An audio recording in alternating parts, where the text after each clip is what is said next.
കർത്താവും രക്ഷിതാവുമായ യേശു ക്രിസ്തുവിൻ്റെ തുല്യനാമത്തിൽ G2R പ്ലാറ്റ്ഫോമിൽ നാളുകളായി ദൈവവചനം ശ്രവിച്ചുകൊണ്ടിരിക്കുന്ന വിശുദ്ധന്മാർക്കും വിശുദ്ധമതികൾക്കും വന്ദനം.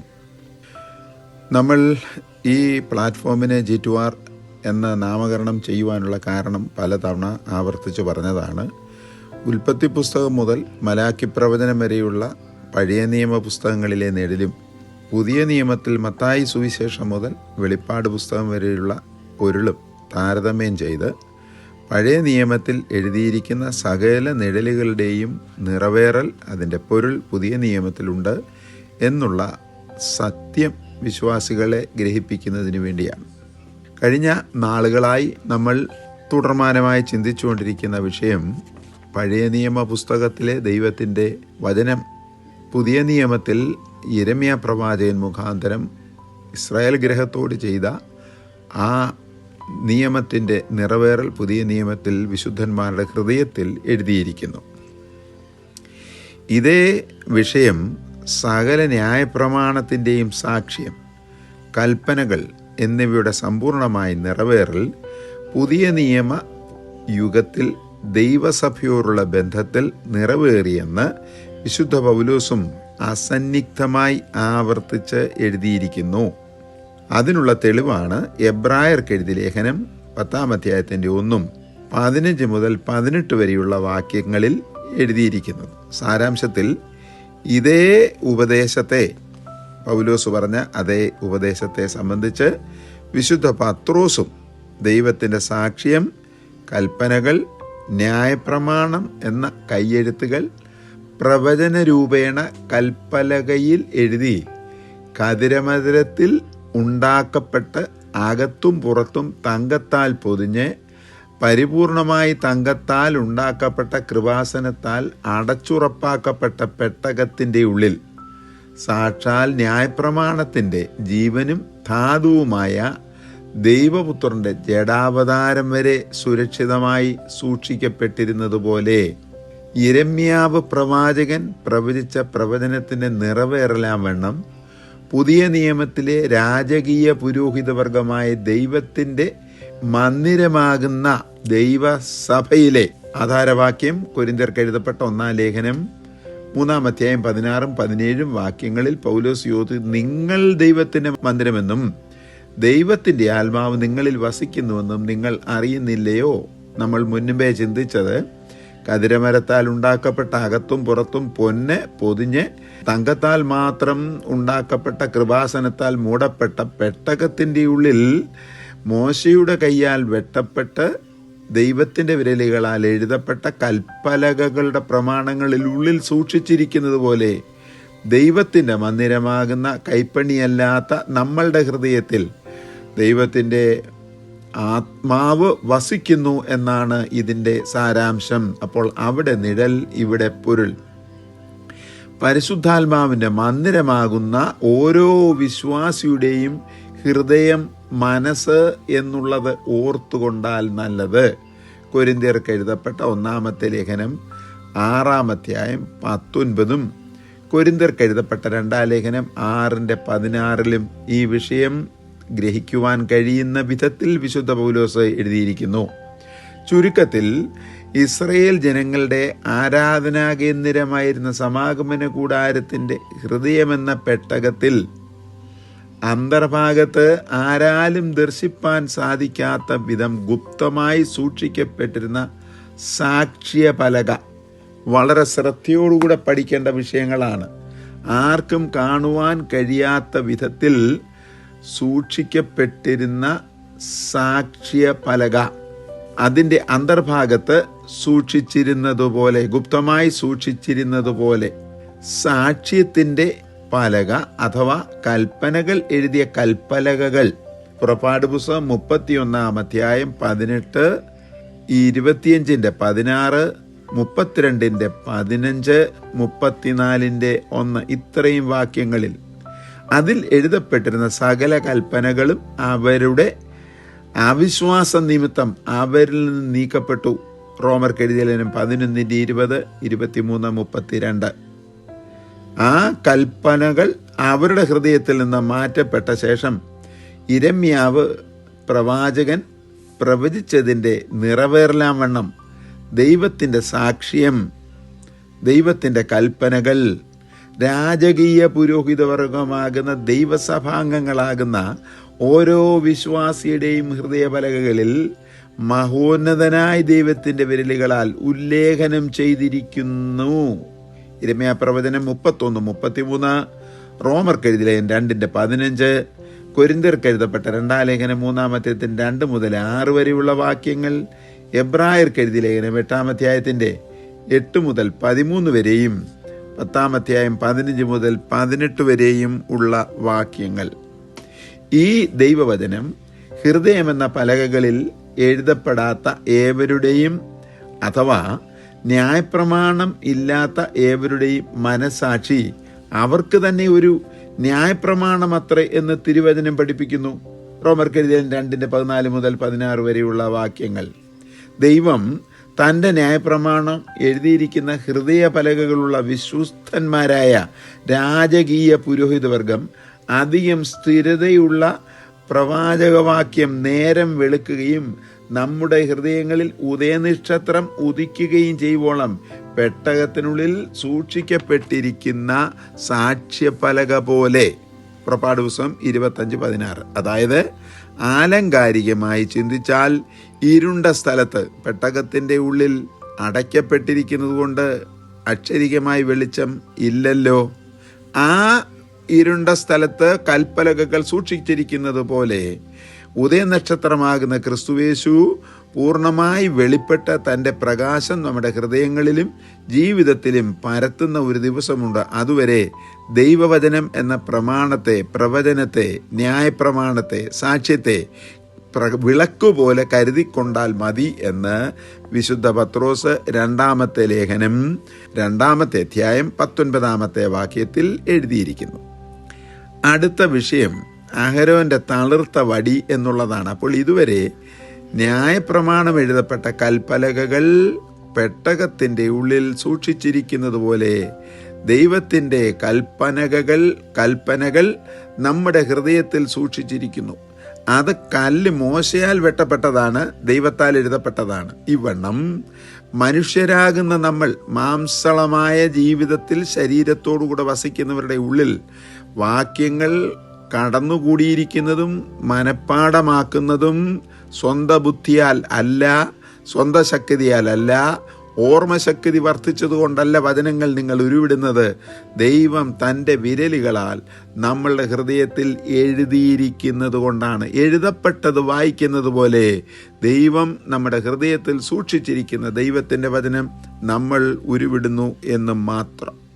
അപ്പോൾ അടുത്ത വിഷയം അഹരോന്റെ തളിർത്ത വടി, എയറൻസ് റോഡ്. സംഖ്യാപുസ്തകം 17 അധ്യായം 5 മുതൽ 10 വരെയുള്ള വാക്യങ്ങൾ.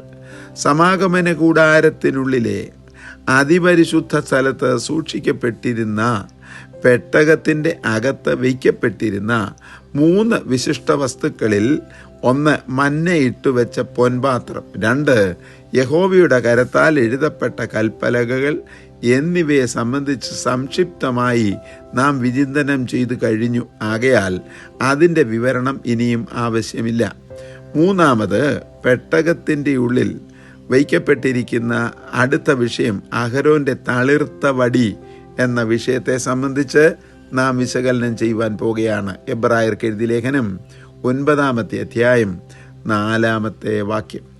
വിഷയപ്രവേശനത്തിന് മുൻപ് തന്നെ സമാഗമന കൂടാരവും അതിനുള്ളിലെ ഉപകരണങ്ങൾ മുഴുവനും ഈ കാലത്തേക്ക്, അതായത് കൃപായുഗം എന്ന ദൈവിക കാലത്തേക്ക് ഒരു സാദൃശ്യം, അത് ഇംഗ്ലീഷിൽ എഴുതിയാൽ A figure or A symbol എന്നും യവന ഭാഷയിൽ പാരബോളെ അഥവാ താരതമ്യം എന്നുമാണ് അർത്ഥം.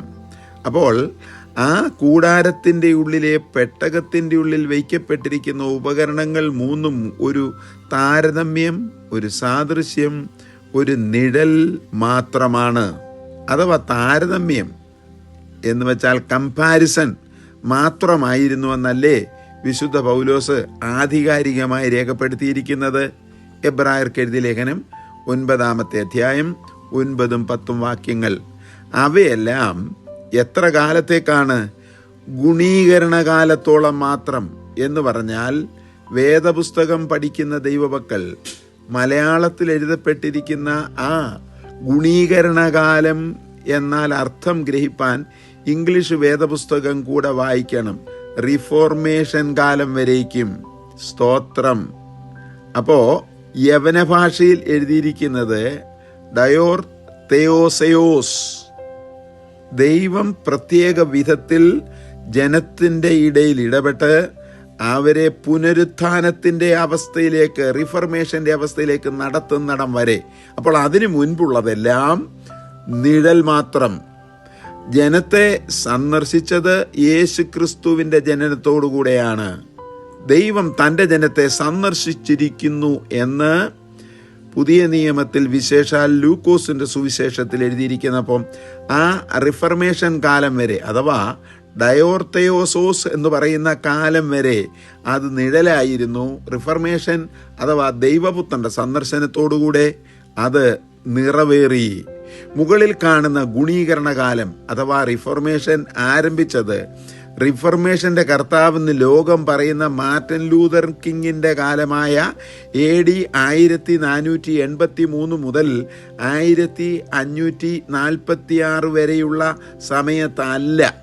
പിന്നെയോ സകലത്തെയും പുതുതാക്കുവാൻ സർവാധികാരമുള്ള ദൈവപുത്രൻ്റെ ശുശ്രൂഷയോടുകൂടെയായിരുന്നു. മത്തായി എഴുതിയ സുവിശേഷം 28 അധ്യായം 18-19, വെളിപ്പാട് പുസ്തകം 21:5. ഇവിടെ വിശ്വാസികളും ശുശ്രൂഷകന്മാരും ഓർത്തിക്കേണ്ട കാലം മാർട്ടിൻ ലൂതറിന്റെ റിഫർമേഷന്റെ കർത്താവായി അംഗീകരിക്കുക അത് തെറ്റോ ശരിയോ എന്നുള്ളതല്ല. 1483 മുതൽ അതുവരെ നടന്നു വന്നിരുന്ന ആത്മീയ മൗനതയും അന്ധകാരവും മാറ്റി ആ വ്യക്തിയെ ദൈവം റിഫർമേഷന് വേണ്ടി ഉപയോഗിച്ചു എന്ന് മാത്രം. എന്നാൽ ഗ്രഹിക്കേണ്ട വിഷയം, യോഹന്നാന്റെ കാലം വരെയുള്ള ന്യായപ്രമാണ കാലം ഇരുളടഞ്ഞതായിരുന്നപ്പോൾ ദൈവപുത്രൻ എന്ന വെളിച്ചം ലോകത്തിൽ വന്ന് ജനത്തിന്റെ ഹൃദയത്തെ ഉദ്യമിപ്പിച്ച് ദൈവത്തിങ്കിലേക്ക് അടുപ്പിച്ചതോടുകൂടെയാണ് ക്രൈസ്തവ ലോകത്തിൽ, ക്രിസ്ത്യാൻഡത്തിൽ, ആത്മീയ ലോകത്തിൽ, പുതിയ നിയമ യുഗത്തിൽ ഉണർവ് അഥവാ റിഫർമേഷൻ ആരംഭിച്ചത്. അത് മൗനമായി കിടന്നിടത്ത് നിന്ന് വീണ്ടും മാർട്ടിൻ ലൂതറിന്റെ കാലത്തോടുകൂടി ഉദ്യമിപ്പിക്കപ്പെട്ടു എന്ന് മാത്രം. റിഫർമേഷന്റെ കർത്താവ്, റിഫർമേഷന്റെ ആരംഭകൻ യേശു ക്രിസ്തുവാണ്. അത് മറന്നു പോകരുത്. അവൻ സകലത്തെയും പുതുതാക്കുന്നു എന്ന് വെളിപ്പാട് പുസ്തകത്തിൽ എഴുതിയിരിക്കുന്നത് ശ്രദ്ധിച്ച ശേഷം ദൈവപുത്രൻ പുതുതാക്കുന്ന ചില വിഷയങ്ങൾ ഉണ്ട്.